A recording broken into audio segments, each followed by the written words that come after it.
play or make a do-it-yourself bingo game so you can practice any sight words, letters and sounds, or even math equations. First thing you'll do is fold your paper so you get a total of 16 squares. So you might fold it in half, fold it in half again, fold it in half this way, and then fold it again. And then open it up.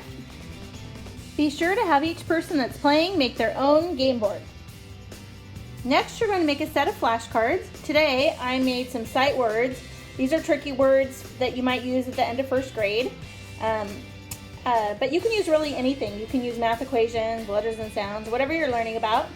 And you need at least as many that you have for the number of pieces on your game board.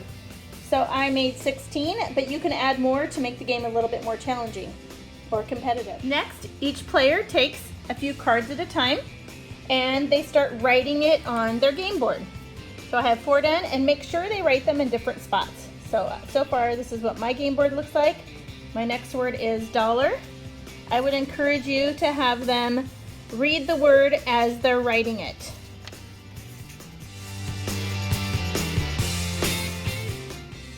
Next, make sure each player has some game pieces. I like to use some type of snacks like Trix or Cheerios, something that you can eat. And turn the game flashcards upside down.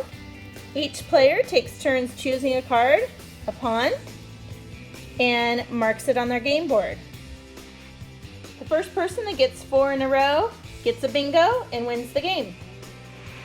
I hope you have fun playing do-it-yourself bingo.